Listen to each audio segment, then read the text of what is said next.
আজ লেকচার 1 আমরা আলোচনা করব হচ্ছে চার্জ, চার্জের প্রকৃতি, চার্জের প্রকারভেদ, তড়িতের প্রকারভেদ এবং সর্বশেষে তড়িৎ মাধ্যম। তো চলো শুরু করা যাক।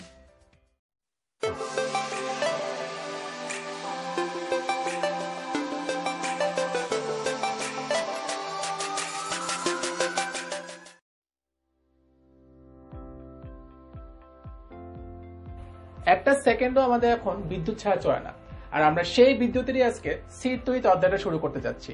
স্থির তড়িৎ কাকে বলে? যখন কোনো তড়িৎ বা চার্জ বস্তুতে আবদ্ধভাবে থাকে বা চলাচল করতে পারে না, তখন তাকে আমরা স্থির তড়িৎ বলি। স্যার কিছুই তো বুঝলাম না, কি বললেন? বোঝার কথাও না। চলো আমরা আগে এই তড়িতের ইতিহাসটা একটু ঘাটাঘাটি করে আসি, যে এই তড়িৎটা কিভাবে আসলো।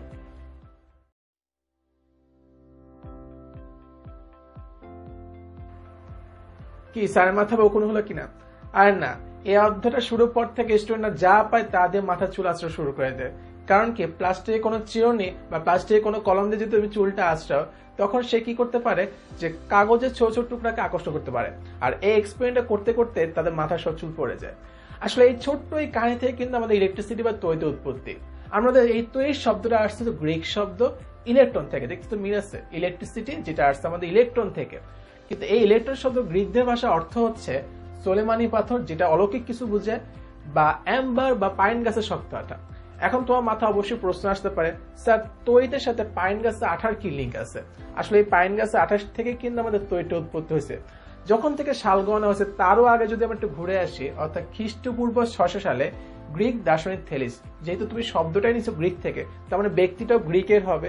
এই থেলিস দেখতে পাচ্ছেন প্রথম যে পাইন গাছের আঠাকে যদি সিল্কে বা রেশমের কোনো কাপড় দিয়ে ঘষা দেওয়া হয়, এই পাইন গাছের আঠা কাগজের ছোট ছোট টুকরাকে আকর্ষণ করতে পারে, আর এটাকে তিনি নাম দিয়েছেন ইলেকট্রিসিটি বা বিদ্যুৎ।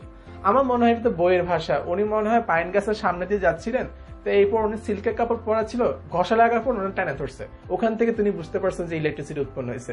যে এটা আমার নিজের বানানো। তার মানে ইলেকট্রিসিটি জিনিসটা প্রথম কিন্তু আমাদের থেলিস আবিষ্কার করছেন, কিন্তু উনি নিজে জানতেন না এটা কি আবিষ্কার করে ফেলছেন। এরপর যদি আমরা একটু সামনে আগাই 1600 সালে, এর মাঝখানে কিন্তু হিউজ গ্যাপ হয়ে গেছে, এইটা নিয়ে তেমন কিছু হয় না। 1600 সালে আমাদের ডাক্তার গিলবার্ট প্রথম জন ছিলেন দার্শনিক, এরপর জন হচ্ছে আমাদের ডাক্তার।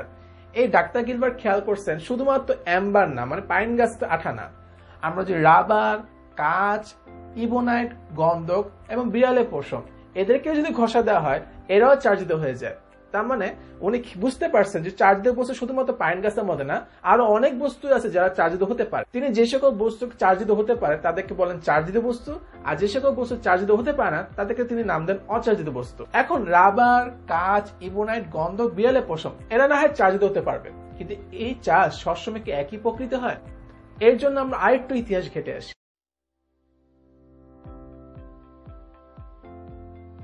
ডাক্তার গিলবার্টের স্টেটমেন্ট থেকে আমরা বুঝতে পারলাম শুধুমাত্র অ্যাম্বারই চার্জিত হয় না, আমাদের এর পাশাপাশি রাবার, কাঁচ, ইবোনাইট, গন্ধক এরা সবাই চার্জিত হতে পারে। কিন্তু এরা যে চার্জিত হয় এদের চার্জের প্রকৃতি এক কিনা, এর জন্য আমরা আরেকটু সামনে যাব। 1733 সালে আমাদের একজন মালি CF ডুপে, এনার পেশা আবার উনি মালি, আবার উনি বিজ্ঞানী ছিলেন, সায়েন্স একাডেমির সদস্য ছিলেন।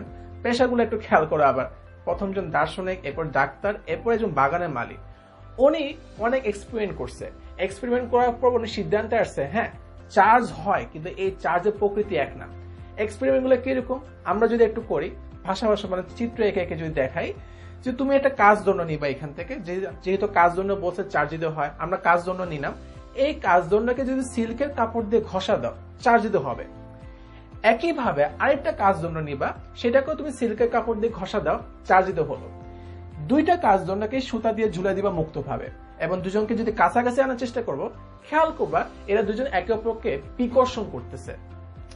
এবার আরেকটা আমরা নিব ইবোনাইট দণ্ড, এটাকে আমরা এবার চার্জিত করবো হচ্ছে উলের কাপড় দিয়ে ঘষা। আগেরটা সিল্কের কাপড় দিয়ে ঘষছো, এটাকে করতেছে উলের কাপড় দিয়ে ঘষে। ঘষার পর ইবোনাইট দণ্ড চার্জিত হলো। এরকম আরেকটা ইবোনাইট দণ্ড নিয়ে আসতে পাশাপাশি, এরও একে অপরকে বিকর্ষণ করতেছে। কাহিনী কি?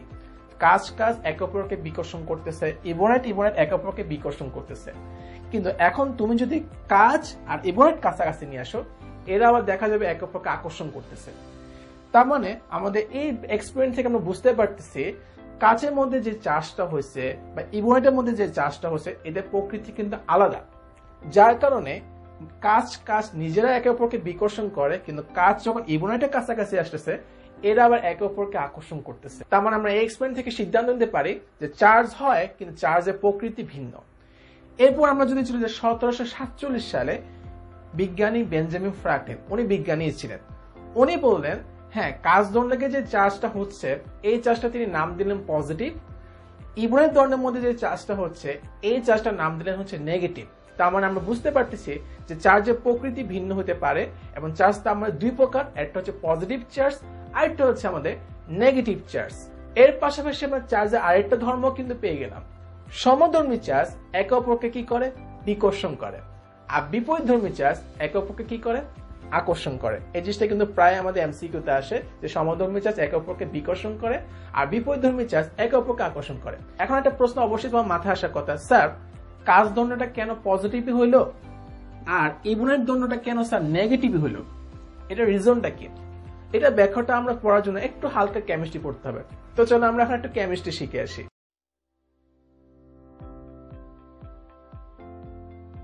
কেমিস্ট্রি পড়তে পড়তে তোমার মোটামুটি জানা হয়ে গেছে যে প্রত্যেক মৌলিক কিন্তু আমাদের পরমাণু নিয়ে গঠিত। আর এই পরমাণুর মধ্যে কি থাকে? তিনটে মৌলিক কণিকা, ইলেকট্রন, প্রোটন এবং নিউট্রন।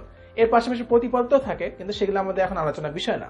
এই যে ইলেকট্রন, এটা কিন্তু তুমি জানো নেগেটিভলি চার্জ, প্রোটন সেটা হচ্ছে পজিটিভলি চার্জ এবং নিউট্রনের কোনো চার্জ নেই। তো এর মধ্যে আমরা জানি প্রত্যেক মৌলে সমান সংখ্যক প্রোটনের এগেইনস্টে সমান সংখ্যক ইলেকট্রন অরবিট করে বা ঘুরতে থাকে।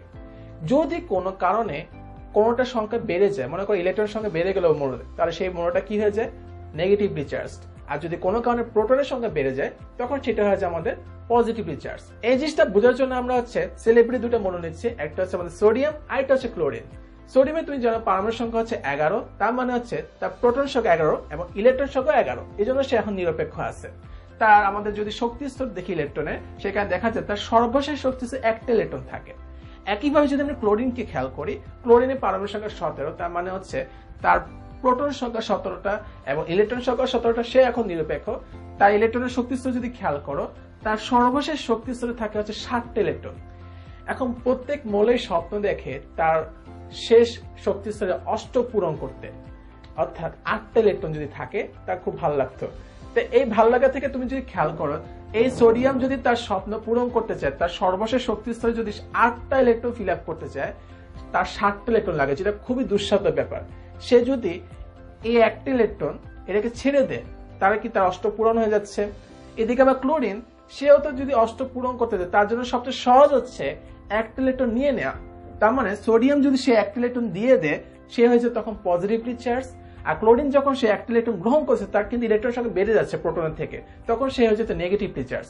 এইভাবে কোন একটা বস্তু আমাদের চার্জিত হয়ে যেতে পারে পজিটিভ অথবা নেগেটিভ। তাহলে এই এক্সাম্পল যখন আমরা এখানে দেখাইছি, কাজ দণ্ডকে তুমি যখন সিল্কের কাপড় দিয়ে ঘষতেছো, কাজ দণ্ড আমি বললাম পজিটিভলি চার্জ হয়ে গেছে। এই মেন রিজনটা হচ্ছে সিল্কের কাপড়ে ইলেকট্রন আসক্তি বেশি, অর্থাৎ সে তার 8 পূরণ করতে গেলে সে চায় কিছু ইলেকট্রন, আর সেটা সে কাজ থেকে নিয়ে নেয়। তার মানে তুমি বুঝতে পারতেছো, যখনই তুমি কাজ দণ্ডকে সিল্কের কাপড় দিয়ে ঘষতেছো, আমাদের সিল্কের কাপড়টা হয়ে যাচ্ছে নেগেটিভলি চার্জ আর কাজ দণ্ড হয়ে যাচ্ছে পজিটিভলি। এটা কিন্তু প্রায় এমসিকিউতে আসে যে কাজ দণ্ডকে সিল্কের কাপড় দিয়ে ঘষলে কাজ দণ্ড কোন চার্জে চার্জিত হয় আর সিল্কের কাপড় কোন চার্জে চার্জিত হয়। সিল্কের কাপড় হয়ে যায় নেগেটিভলি চার্জ, তার কারণ ইলেকট্রন আসক্তি তার বেশি, এই জন্য সে নেগেটিভ হয়ে যায়। এখন যদি উল্টা প্রশ্ন করি, ইবনাইট দণ্ডকে যখন তুমি উলের কাপড় দিয়ে ঘষতেছো, তখন আমাদের ইবনাইট দণ্ডটা আমি বললাম যে সে নেগেটিভলি চার্জিত হয়ে যায়। তাহলে উলের কাপড় কোন চার্জে চার্জিত হবে? সেটা হচ্ছে আমাদের তাহলে পজিটিভলি চার্জে চার্জিত হয়ে যায়। এখান থেকে আরেকটা প্রশ্ন আসতে পারে, সেটা হচ্ছে যে দেখাও যে ঘর্ষণের পরে সবসময় বিপরীত প্রকৃতির চার্জ উৎপন্ন হয়। এর মানে কি স্যার? এই যে তুমি কাজকে সিল্কের কাপড় দিয়ে যে ঘষতেছো, ঘষার সময় দেখতেছো কাজ হয়ে গেছে পজিটিভ আর সিল্কে হয়ে গেল নেগেটিভ। তার মানে কি একজন পজিটিভ হলো আর একজন নেগেটিভ হলো। এটা আমাদের 2 মার্কের জন্য প্রায় আসে যে দেখাও যে ঘর্ষণের ফলে আমাদের সব সময় বিপরীত প্রকৃতির চার্জ উৎপন্ন হয়। চার্জ নিয়ে তো কথা বলতেছি, কিন্তু চার্জের সংজ্ঞায় তো শেখা হয় না। তো চার্জের সংজ্ঞাটা এখন দেখে ফেলি। চার্জের সংজ্ঞাটা একটু বড়, কারণ এই সংজ্ঞার মধ্যে আমাদের স্থির তড়িৎ এবং চলৎ তড়িৎ দুটো সংজ্ঞায় লুকায় আছে। সংজ্ঞাটা কি? যার স্থিতিতে আমাদের স্থির তড়িৎ বা তড়িৎ ক্ষেত্র বা স্থির তড়িৎ শক্তি সঞ্চয় হয়, যেটা কিনা আমাদের কাগজের ছোট ছোট টুকরা আমাদের আকর্ষণ করতে পারে। অর্থাৎ স্থিতি বলতে বোঝাচ্ছে চার্জটা উৎপন্ন হবে কিন্তু সেটা স্থির ভাবে থাকবে। যেমন এখানে কাচের মধ্যে আমরা দেখছি যে পজিটিভলি চার্জ উৎপন্ন হয়েছে, এটা কিন্তু কোথাও চলে যেতে পারতেছে না, ওই জায়গায় থাকলে সেটাকে আমরা বলি স্থির তড়িৎ। এরপর বলবা যার গতিতে আমাদের বিদ্যুৎ প্রবাহ হয় বা চৌম্বক ক্ষেত্র উৎপন্ন হয় তখন সেটাকে আমরা বলি হচ্ছে আমাদের চার্জ। তার মানে আমি চার্জের সংজ্ঞা থেকে বুঝতে পারতেছি যে তড়িৎ আমাদের দুই প্রকার হতে পারে, একটা হলো স্থির তড়িৎ, অপরটা হলো চল তড়িৎ। স্থির তড়িৎ কাকে বলে? চার্জ যদি আমরা আবদ্ধ ভাবে থাকে বা স্থির থাকে কোনো বস্তুতে তখন এটাকে আমরা বলি স্থির তড়িৎ। আর চল তড়িৎ কাকে বলে? চার্জ যদি আমাদের প্রবাহ হতে পারে বা চলতে পারে তখন সেটাকে আমরা বলি হচ্ছে চল তড়িৎ, যেটা আমরা অধ্যায় 11তেই পেয়ে যাব।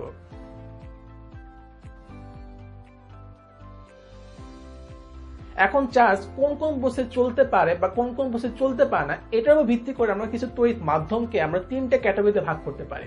একটা হলো পরিবাহী, আরেকটা হলো অর্ধ পরিবাহী, আর লাস্ট একটা হচ্ছে অপরিবাহী। পরিবাহী তাহলে কাকে বলে? যে সকল বস্তুর মধ্যে চার্জ সহজে প্রবাহ হতে পারে বা চলতে পারে তাকে আমরা বলি হচ্ছে পরিবাহী। যেমন যে কোনো ধাতু, লোহা, রূপা, সোনা, এগুলো হচ্ছে আমাদের পরিবাহী। তুমি নিজেও পরিবাহী, তোমার মধ্যে সহজে চার্জ প্রবাহ হতে পারবে। অর্ধ পরিবাহী কি? যে সকল বস্তুর মধ্যে আমাদের চার্জ আংশিকভাবে প্রবাহ হতে পারে তাদেরকে আমরা বলি হচ্ছে অর্ধ পরিবাহী।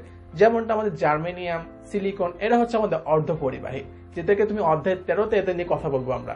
অপরিবাহী কারা? যাদের মধ্যে আমাদের চার্জ চলাচল করতেই পারে না বা আবদ্ধ ভাবে থাকে তাদেরকে আমরা বলি হচ্ছে অপরিবাহী। উদাহরণ এরাই রাবার, কাঁচ, এবনাইট, গন্ধক বা বিড়ালের পশম, এরা সবাই কিন্তু অপরিবাহী, এদের মধ্যে চার্জ প্রবাহ হতে পারে না। শুরুতে করছিলাম স্থির তড়িৎ সংজ্ঞা দিয়ে, চলে গেলাম ইতিহাসের পাতায়। আসলে স্থির তড়িৎ বলো বা চল তড়িৎ বলো, দুটোর সংজ্ঞা ক্লিয়ার হতে গেলে তোমাকে চার্জ সময়কেও ভালো আইডিয়া থাকতে হবে। চার্জ কিভাবে উৎপন্ন হয়? তুমি জানো মৌলের সময়তে ইলেকট্রন প্রোটন থাকে, যদি কোনো কারণে ইলেকট্রন সংখ্যা বেড়ে যায় তখন সেটা আমরা বলি নেগেটিভলি চার্জ হয়ে গেছে, আর যখন প্রোটন সংখ্যা বেড়ে যায় তখন সেটাকে আমরা বলি হচ্ছে পজিটিভলি চার্জ হয়ে গেছে। তার মানে আমাদের চার্জের প্রকৃতি ছিল দুইটা, একটা হচ্ছে নেগেটিভ আর একটা হচ্ছে পজিটিভ। এরপর আমরা দেখলাম চার্জের ধর্ম, যে সমধর্মী চার্জ একে অপরকে বিকর্ষণ করে আর বিপরীতধর্মী চার্জ একে অপরকে আকর্ষণ করে। তারপর আমরা দেখলাম যে ঘর্ষণের পরে সবসময় বিপরীত প্রকৃতির চার্জ উৎপন্ন হয়, অর্থাৎ যেরকম আমার কাঁচ দণ্ডকে সিল্কের কাপড় যখন ঘষা দিছ, সিল্কের কাপড় হয়ে যায় নেগেটিভ চার্জ, কাঁচ দণ্ড হয়ে যাচ্ছে পজিটিভ চার্জ। কারণ সিল্কের কাপড়ে ইলেকট্রন শক্তি বেশি ছিল, এই জন্য সে নেগেটিভই হয়েছে, আর কাঁচ যেহেতু ইলেকট্রন দিয়ে দিচ্ছে সেই জন্য পজিটিভ হয়ে গেছে। তারপর আমরা দেখলাম চার্জের সংজ্ঞা, তারপর আমরা দেখলাম হচ্ছে চার্জ কোন কোন বস্তু চলাচল করতে পারে বা চলাচল করতে পারে না, সেটার উপর ভিত্তি করে তড়িৎ পদার্থকে আমরা তিনটা ক্যাটাগরিতে ভাগ করছিলাম, পরিবাহী, অর্ধ পরিবাহী আর অপরিবাহী।